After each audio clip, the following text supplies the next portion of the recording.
I had a very worrying thought I was preparing this and the various illustrations that I've used. I wouldn't want you to actually think that I was an Apollo geek. That would be a bit worrying, really, wouldn't it? Perish the thought that anyone would be an Apollo geek. But I do think that the Apollo space project is a reasonably good illustration that we can hang what's going on in Revelation on. The Apollo space program, which of course was followed by those space shuttles. Now, if I could recite the different space shuttles, that would make me geekish, wouldn't it? Yes, but I'm not going to. So there we go. Let me just ask you, though, what would it have been like if in Mission Control in Houston, Texas, what would it have been like if in Mission Control there had been an undercover terrorist who was determined to sabotage the mission of the space shuttle? How would a terrorist have destroyed Discovery? Well, your guess is as good as mine. Perhaps by causing something to go wrong in the shuttle remotely from Mission Control. Perhaps by feeding wrong information to the astronauts. Now, that actually is the best illustration I can think of to describe what is going on in Revelation chapter 12. The Bible tells us, doesn't it, that as well as being a physical realm, there is also a spiritual realm. And further, what is going on in those two realms, it isn't independent. One mirrors the other. In the same way that what goes on in the space shuttle isn't independent of what's going on in Mission Control. The two mirror each other, don't they? Something happens in the space shuttle and immediately a light goes on in Houston in Texas, and vice versa. John here is giving us a revelation. He's giving us a vision of what is going on today, not in NASA Mission Control, but in God's mission control in heaven. And as we've said all the way through Revelation, because he's describing the almost indescribable, because he is literally describing what is out of this world, he's using picture language. And he doesn't use picture language that we would understand today instantly, like he doesn't talk about space shuttles, because 2,000 years ago on Patmos there weren't space shuttles. He uses the language of the Old Testament, which would have been very familiar to them then. So, chapter 12, verse 1, and a great sign appeared in heaven, a woman clothed with the sun, with the moon under her feet, and a crown of 12 stars on her head. She was pregnant and cried out in pain as she was about to give birth. Jumping to verse 5, she gave birth to a son, a male child, who will, quoting from Psalm 2, rule all the nations with an iron scepter. Who is the Son? Well, the Son clearly is the Lord Jesus Christ.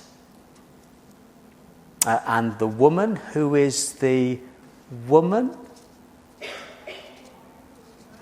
Mary? Yeah, Mary.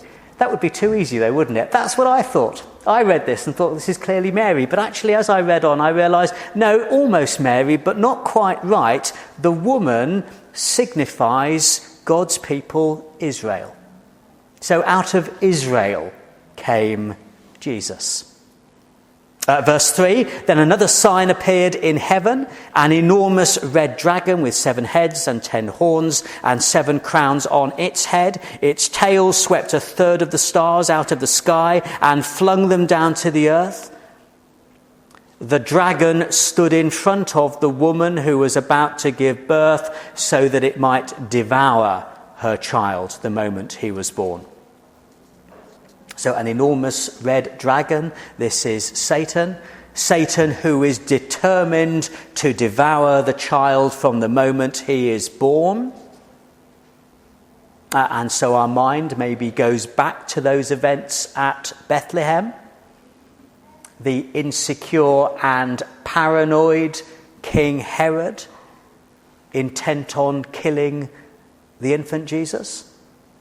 So intent was he that he ordered all male infants under the age of 2 in the area to be slaughtered.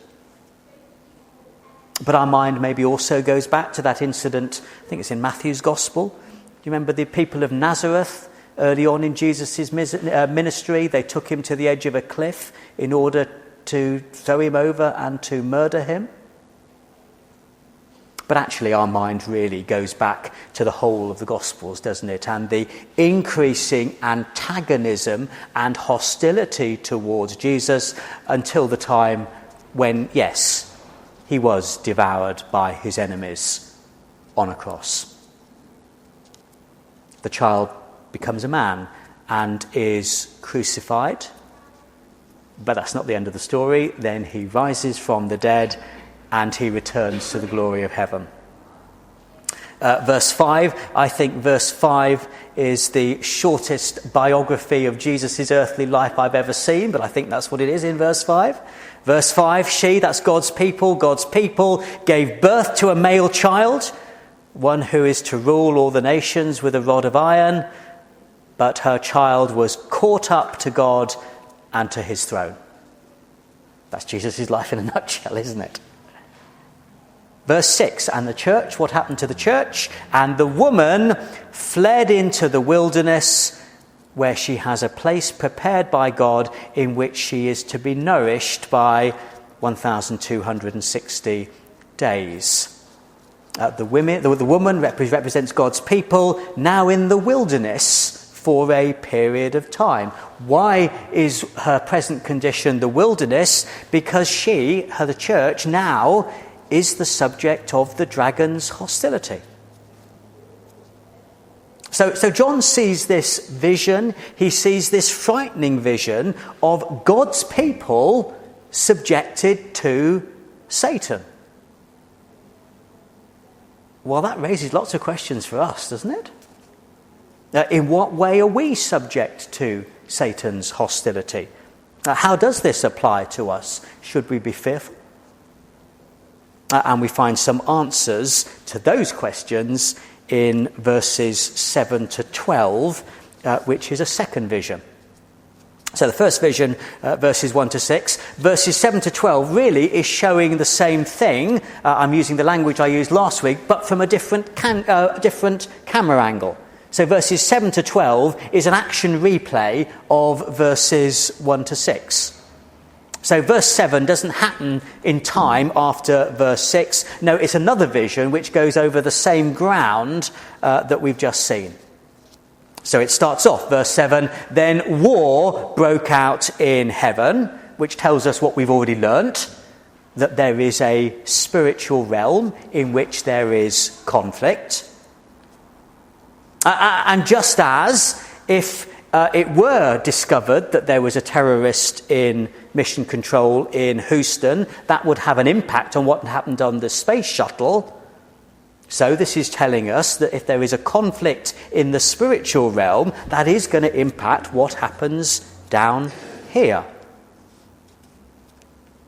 Now, let me come at this just from a different angle. Let me do a reasonableness test, as the scientists say. None of us really are going to deny the fact that there is such a thing as evil in our world, are we? The Holocaust, I don't know about you, I can't get my mind around it.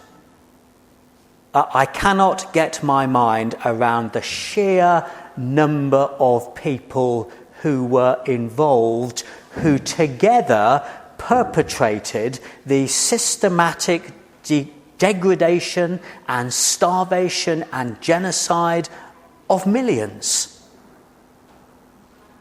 That surely is not mere human badness or human selfishness or human weakness, is it?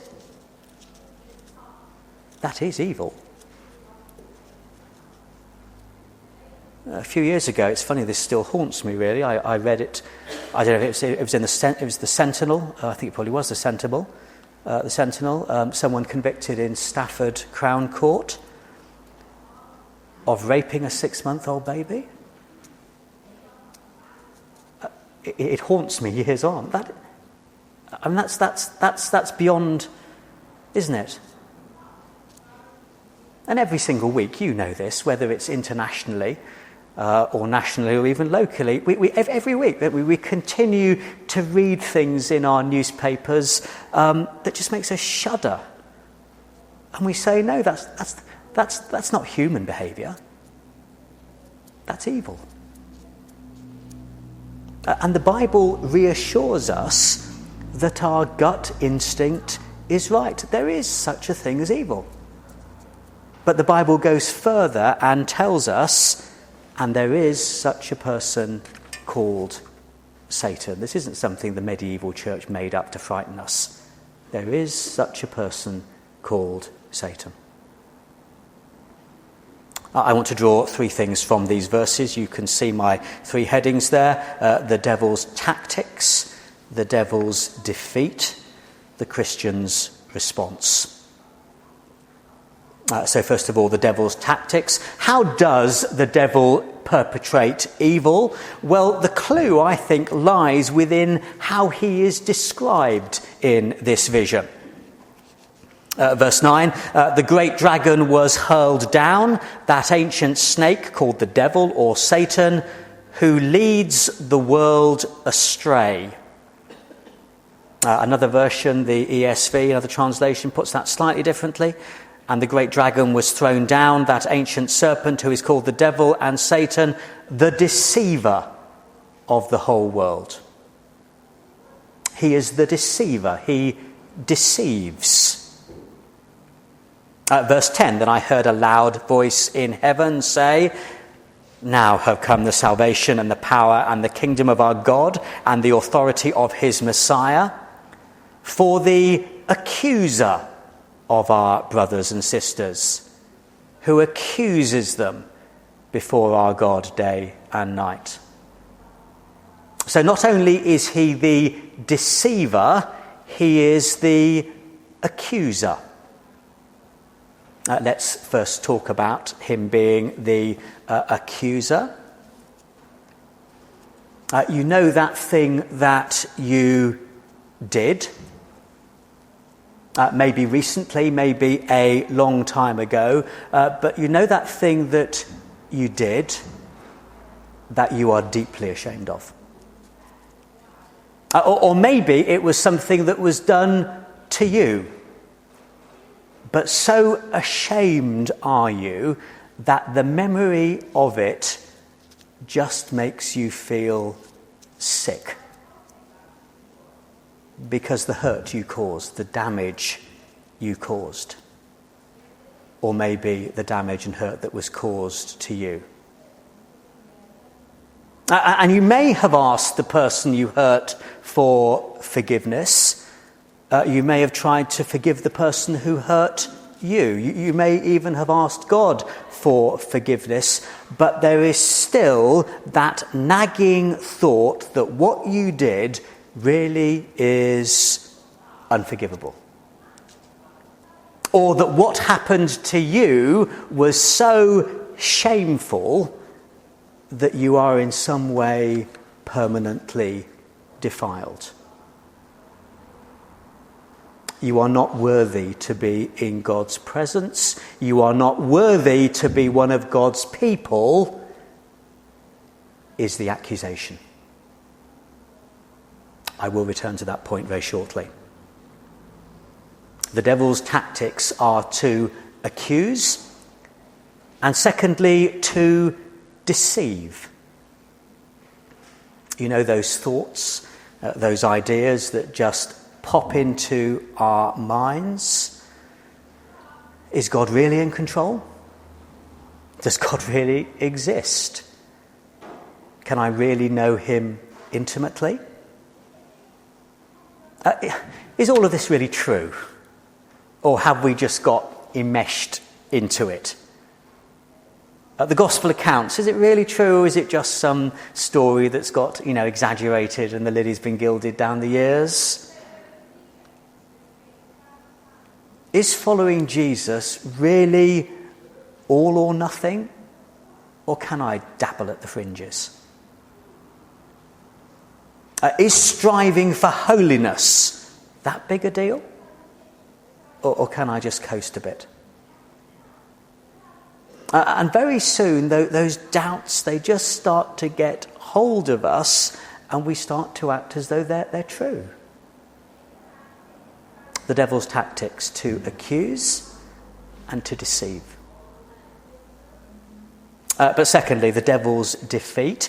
It's clear from these verses that the Lord Jesus wants us to know that in some way the devil is defeated. Picture language: a war in heaven. Michael and his angels defeat Satan. Well, what does that mean? How do we make sense of that? What's that to do with us down here? Well, again, the key is to remember that what happens in the spiritual realm is mirrored by what happens in the physical realm. What happens in heaven, in mission control, is mirrored by what happens on Earth in the space shuttle. So we think to ourselves, maybe a good question to ask is, what event is there that has happened here on Earth that would cause the devil's defeat? What's happened down here that would cause the devil's defeat? And John 12:31 might come to mind. Do look at it later. Jesus is talking about his forthcoming death and resurrection, and he says, it's a complicated sentence, but the gist is clear: now is the judgment of this world, now will the ruler of this world be cast out. So Jesus is telling us that somehow his death and resurrection is the event that causes Satan to lose his power. Now that sounds a bit abstract, I know, but bear with me on this for a second. Let's just talk about leaders today, shall we? Let's talk about 21st century leaders. How would we defeat a 21st century leader? How do you defeat a politician? Well, you defeat a politician by taking away his or her power base, don't you? So Donald Trump's power base is the millions of people who will vote for him. How will Hillary Clinton defeat Donald Trump? Hillary will defeat Donald only if she can defeat his power base, if she can win over the millions of people who would otherwise vote for him. That's how we defeat a leader, isn't it? We take away their power base. How do you defeat a military dictator?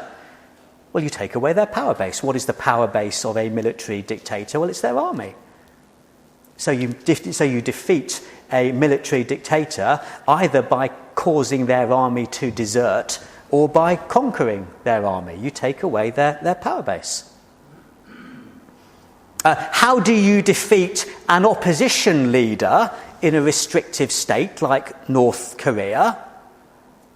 What is their power? Well, it's their ability to speak freely. So if you're King, whatever his name is, King Yo-Yo, how do you defeat... if this goes on the internet, I'm dead, aren't I? We'll take that out. If there's a North Korean missile in my bedroom, you know why. Mind you, if Trump gets in, I'm probably done as well, aren't I? But anyway, how do you defeat an opposition leader in North Korea? Well, you silence him, don't you?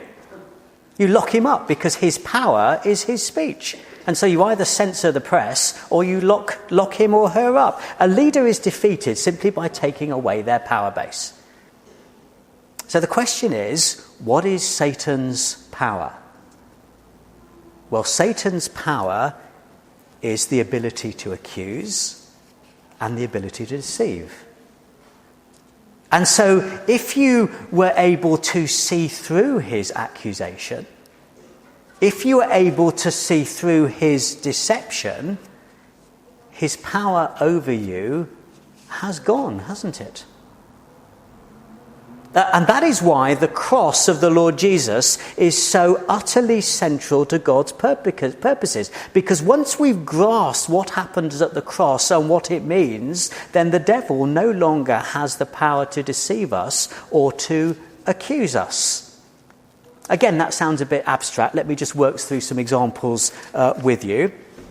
Let me start by asking a question. Can you think of a single doubt or deception that can't be utterly countered by the cross? Well, I can't. Let me give you some examples. We think to ourselves, God does not really exist. Well, if God does not exist, who was this man? Whose historical existence no one seriously doubts. Who was this man who claimed to be God, who demonstrated the power and wisdom of God, and then, to cap it all, was executed, was dead, and 2 days later came to life exactly as he said he would? Can you see the cross and resurrection destroys the devil's lie that there is no God? It just disproves it.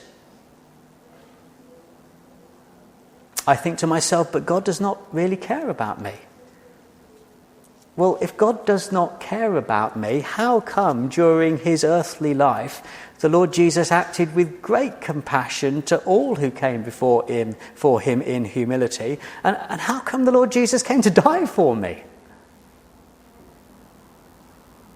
Can you see the cross destroys the lie that God doesn't care for me? Holy living isn't important. Well, if holiness isn't important, how come the Lord Jesus went through the agony of the cross to remove my sin and make me holy? The cross destroys the devil's lie that God isn't that fussed about holiness. Ponder this, will you? I can't think of a single deception that, when seen in the light of the cross and resurrection, doesn't crumble completely. Another one, God isn't in control of his world. Well, that lie is shattered, isn't it, when we read of Isaiah's account of Jesus' death, which was written 700 years beforehand. The cross crushes the devil's ability to lie to me. But what about his ability to accuse me? What about his ability to say to us, you're not worthy to be a Christian? That sin you keep doing, those disgraceful thoughts that you keep thinking, the thing that has happened to you that is so shameful, you're not worthy. And you probably cottoned on to the fact the problem with that accusation is that it is partly based on truth, isn't it? You are defiled by those things. I am nowhere near pure enough to be even remotely acceptable to God. And nor are you. We are dirty. We are stained. The devil's accusation is actually true, isn't it? Or true in part. But again, as many of you joyfully know, the death of the Lord Jesus is the answer to that accusation. Because those of you who have come to the Lord Jesus for cleansing have found on the cross a swap took place. All of my guilt, all of my shame is transferred onto him. He suffers the punishment and the agony in my place, and all of his goodness and purity is transferred to me. Christ's death on the cross is capable of washing me so that I am as whiter than snow, no matter what I've done, no matter what has been done to me. And so can you see that the devil's accusations are rendered powerless? Yes, you are unworthy. But if you are one of Christ's people, astonishingly, amazingly, miraculously, you have been set free and made worthy. The devil's tactics, the devil's defeat. Thirdly, much more briefly, the Christian's response. Satan exists. And in a funny sort of way, that's reassuring, isn't it? Because that explains the havoc that from time to time we experience in our lives together. Satan's existence helps us understand, yeah, of course there's going to be havoc. Satan exists, and that explains the doubts, the setbacks, the seeming disasters that come out of nowhere. The recipients of this vision, the seven churches we talked about all those weeks ago, Ephesus and Smyrna and Pergamum, all the way through to Laodicea. Just remember, will you, what they were experiencing. Some of them had to cope with false teaching in their churches. Some of them were coping with immorality in their churches. Some of their people were going off the boil. Most of them were suffering extreme hardship. And most of them were battling to avoid compromising their faith in day-to-day life.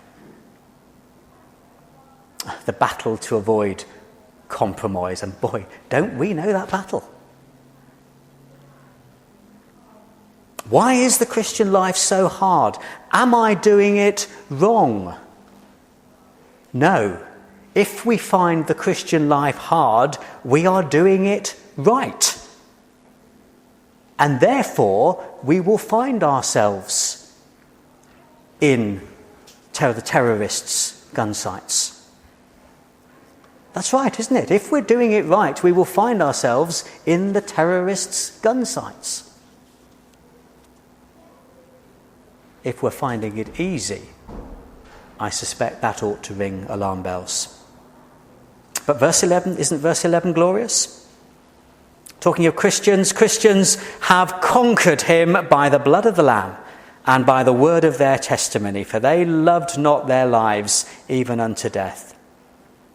What does that mean? I'd love to spend all morning just on verse 11. But in essence, verse 11 means we keep trusting in the death of the Lord Jesus Christ. We keep trusting in what God has said. And we resist the urge to compromise in our day-to-day living for the Lord Jesus. There is a terrorist in mission control. There is a terrorist in mission control. His identity is known. His power is removed. But nonetheless, we still hear his voice and we still experience